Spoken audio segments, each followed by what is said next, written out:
तयार केलेला असेल. जसं लायब्ररीमध्ये एवढे मोठे पुस्तकं असतात ना लायब्ररीमध्ये, तर हजारो करोडो पुस्तकामध्ये 10वी सायन्स पुस्तक शोधणं खूप सोपं आहे ना, कारण की आम्ही त्यांचे क्रायटेरिया बनवून ठेवलेले आहेत. बरोबर ना. कितवीचा वर्ग, 10वीचा वर्ग. 9वीकडे कशाला जाऊ? नाही, 10वीकडे जाणार ना. 10वीकडे जाऊन कोणता विषय? सायन्स. सायन्सच्या चेंबर मध्ये जातो मी. सायन्सच्या चेंबर मध्ये गेल्यानंतर मराठी मीडियम का English medium? English medium. English मीडियमचं पुस्तक भेटलं का? जागेवर भेटलं ना. हा, एवढ्या मोठ्या पुस्तकामध्ये 10वी सायन्सचं पुस्तक हुडकायला वेळ लागतो का आम्हाला? नाही. कशामुळं?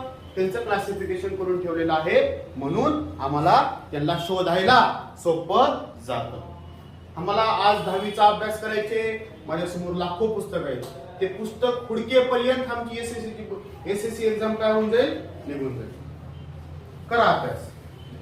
ठीक आहे. त्यामुळे classification is very important thing.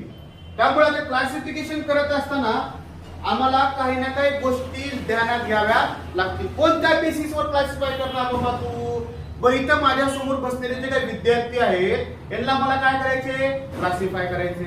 तर क्लासिफाय करण्यासाठी सर्वात पहिला क्रायटेरिया माझ्याकडे काय येईल? मुलं वेगळं, मुली वेगळे, म्हणजे जेंडर. पहिला क्रायटेरिया काय? जेंडर. फिमेल्स आर अलग अँड मेल्स आर अलग. पुन्हा मला परत क्लासिफिकेशन करायचे. दुसरं क्रायटेरिया काय माझ्या समोर डोक्यात लगेच? मीडियम. मराठी मीडियमचे बाजूला, इंग्लिश मीडियमचे बाजूला. दुसरा क्रायटेरिया झाला. तिसरा क्रायटेरिया कोणता?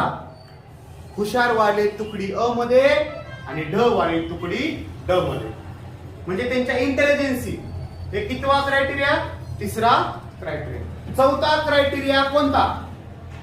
चौथा क्रायटेरिया त्यांची हाईट नुसार बसवणं, राईट ना. आणि पाचवा क्रायटेरिया त्यांच्या नावावर लिहून. म्हणजे हे 5 क्रायटेरिया ज्यावेळेस मला कळतील त्यावेळेस मला, आता मी जर म्हटलं की बाबा उदाहरणार्थ आम्याची कॅरेक्टरिस्टिक सांगा, मी काय सांगू शकतो? Amit is the male. पहिल्या कॅरेक्टरिस्टिक झाला अमित इज द मेल. दुसऱ्या कॅरेक्टरिस्टिक काय झाला? दुसरा Amit learn in the English medium. दुसरा पॉइंट झाला. पुन्हा तिसरा पॉइंट काय झाला? अमित काय ते division of Amit is the height of the Amit is very smallest, like a little ball, right? हे कॅरेक्टरिस्टिक्स पाठ करायची गरज पडली का? नाही. हे कॅरेक्टरिस्टिक्स पाठ करायची गरज पडली का? नाही.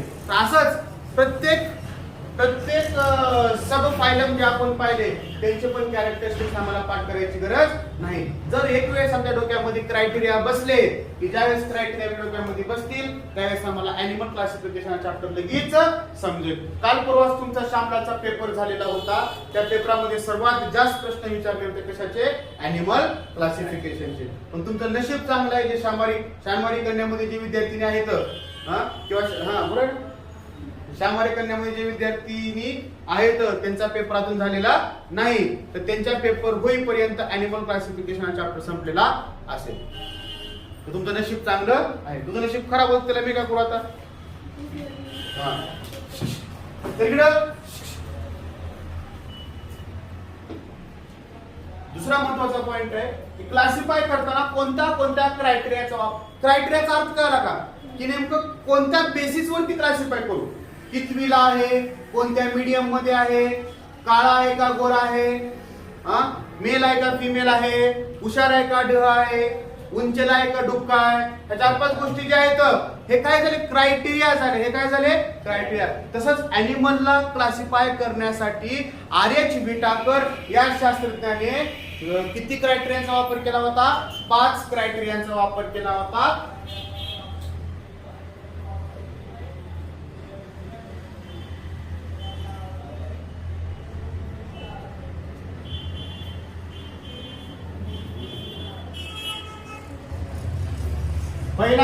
पहिला जो क्रायटेरिया आहे तो म्हणजे काय? ऑर्गनायझेशन ऑफ किंवा ग्रेड ऑफ ऑर्गनायझेशन. पहिला क्रायटेरिया काय? Grade of organisation. ग्रेड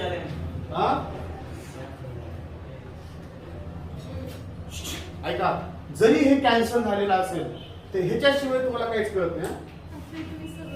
नाही नाही, जरी कॅन्सल झाला असेल तरी ह्याच्याशिवाय काहीच कळत नाही. ते मला चांगलंच माहिती कॅन्सल झाले, पण तुम्हाला मी बेसिक सांगणार, पूर्ण डेप्थ सांगणार नाही. ठीक आहे ना. Grade of organisation.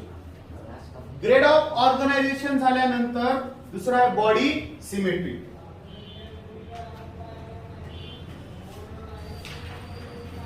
आता मी जर तुम्हाला म्हटलं की पोरीफेरा सिलेंटेरेटामध्ये तुम्हाला बायलॅटरल सिमेट्री पाहायला भेटते. काय बायलॅटरल सिमेट्री शिकवलं ना? सिमेट्री म्हणजे काय तेव्हाच कळलं तुम्हाला. Body symmetry. बॉडी सिमेट्री झाल्यानंतर तुम्हाला पाहायला भेटतं सिलोम. सिलोम झाल्यानंतर तुम्हाला पाहायला भेटतं जर्म लेअर. जर्म लेअर पाहायला झाल्यानंतर तुम्हाला काय पाहायला भेटतं? Body cavity. हा, पाचवा पॉइंट आहे बॉडी सेगमेंटेशन. हे 5 क्रायटेरियांचा वापर करून त्यांनी काय केलेलं आहे? ऍनिमल क्लासिफिकेशन केलेलं आहे. बघा, ग्रेड ऑफ ऑर्गनायझेशन मध्ये तिने काय केले? परत जवळपास 5 प्रकार पाडले. किती प्रकार पाडले तर? 5. खूप सोप्या भाषेत सांगतो. किती प्रकार पाडले तिने? परत 5 प्रकार. पहिला जो प्रकार आहे त्याला म्हणतो आपण प्रोटोप्लाझ्मिक.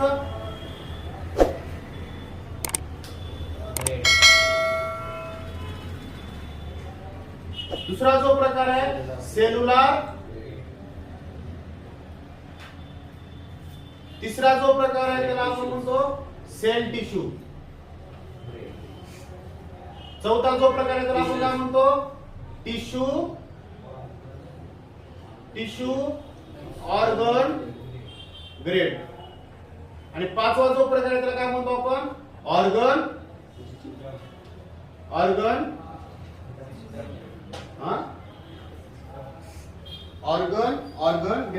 System grade. चालते, काय अडचण नाही. Organ system grade. ठीक आहे ना. तर बघा, आता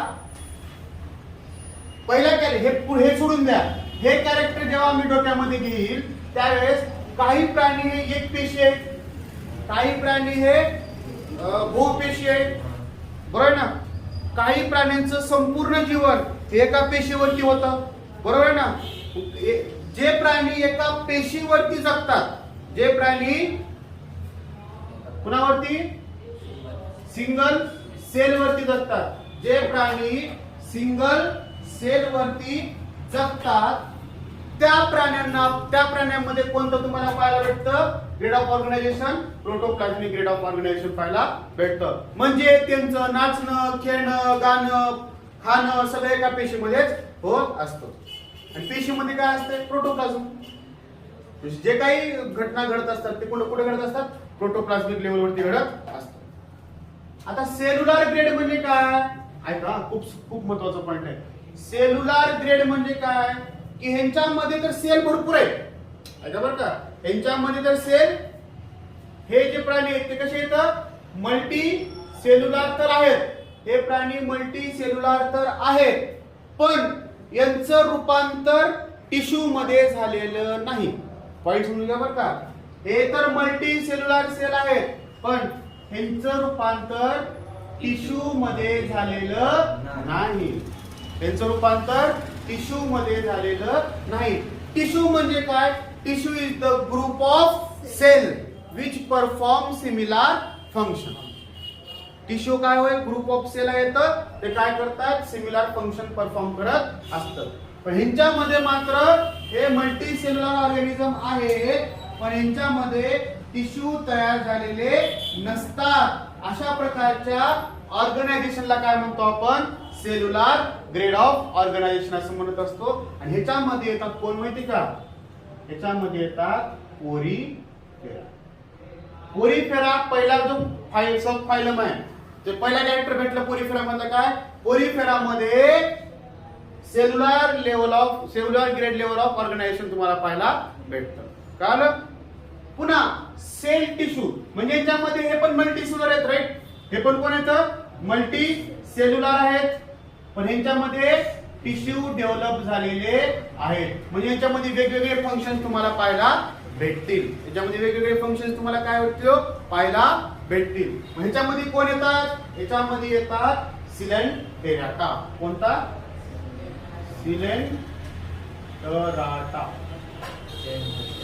सिलेंटेराटा. सिलेंटेराटाचा पण पहिले कॅरेक्टर काय भेटला आम्हाला? In Coelenterata there is tissue, cell tissue, grade of organisations are present. पाठ करायची गरज नाही. अतिशय मन कॉन्सन्ट्रेशन देऊन इकडं बघा सर्वांनी. घडीकड कोणीही बघू नका. समृद्धी, हा, फुल कॉन्सन्ट्रेशन कुठं पाहिजे? इथं पाहिजे. कधीतरी सरांना जास्त घेऊ देत जावा. टिश्यू, ऐका, tissue organ grade. Tissue organ grade म्हणजे काय? ह्यांच्यामध्ये टिश्यू आहेत, ऑर्गन पण आहेत. ऐका बरं का, ह्यांच्यामध्ये हे पण मल्टीसेल्युलर आहेत. ह्यांच्यामध्ये टिश्यू आहेत, ऑर्गन पण आहेत, पण ऑर्गन सिस्टम नाही. ऐका बरं का, आमच्यामध्ये ऑर्गन आहेत. कोणते कोणते ऑर्गन? आता इकडे बघा, माझ्याकडे इसोफॅगस आहे, स्टमक आहे, स्मॉल इंटेस्टाईन, लार्ज इंटेस्टाईन, हे सगळे काय तो अवयव आहेत, ऑर्गन आहेत माझे. पण माझ्यामध्ये ऑर्गन सिस्टम. ऑर्गन सिस्टम म्हणजे काय? अनेक ऑर्गन एकत्र येतात आणि एक फंक्शन करतात. डायजेशन मध्ये कोणते कोणते ऑर्गन येतात?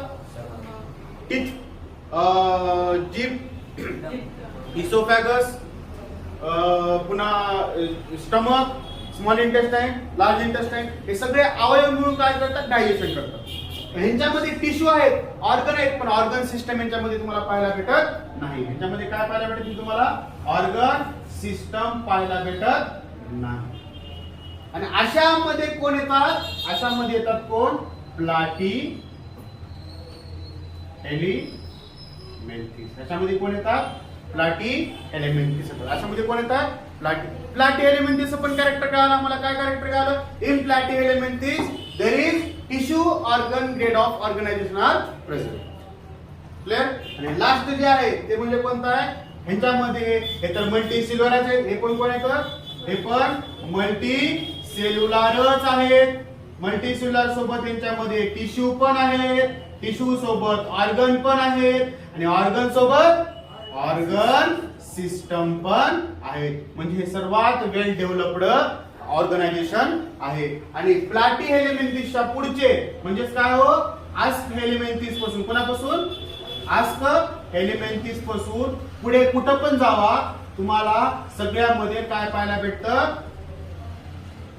काय पाहायला भेटतं? Organ and organ system grade of organisation पाहायला भेटतं. एवढे कॅरेक्टर पाहिल्यानंतर तुम्हाला कळालं असेल की आता इकडे बघा, मला बघा सर्वांनी सिंपल भाषेत सांगतो की पहिले कॅरेक्टर काय होतं? Grade of organisation. Grade of organisation cell, protoplasm, cell tissue, protoplasm, cell tissue, tissue organ, organ no, हा इकडे बघा काय सांगतो. Protoplasm, cellular grade, cell tissue, tissue organ आणि ऑर्गन सिस्टम. तर प्रोटोप्लाझम मध्ये फक्त सिंगल सेल, सेल्युलर मध्ये multi cellular but tissue is not form. हा, आणि पुन्हा tissue no, cell tissue. Cell tissue म्हणजेच काय? मल्टी सेल्युलर येतं, त्याच्यामध्ये टिश्यू पण डेव्हलप झालेले येतं. अशामध्ये कोण येतात? सिलेंटेराटा येतात. पुन्हा टिश्यू पण आहेत, ऑर्गन पण आहेत, प्लाटी एलिमेंथिस. ऑर्गन पण आहेत, ऑर्गन सिस्टम पण आहेत, आस्क एलिमेंथिस सगळे पुढचे. पण त्यासाठी तुम्हाला काय पाठ असणं गरजेचं आहे? पूर्ण Porifera, सिलेंटेराटा, प्लाटी एलिमेंथिस, ask एलिमेंथिस, ॲनिलिडा, arthropoda, Mollusca, इकायनोडर्मेटा, Hemichordata, जवळपास सगळे पाठ तुम्हाला पाहिजे. ठीक आहे ना? क्लिअर? क्लिअर?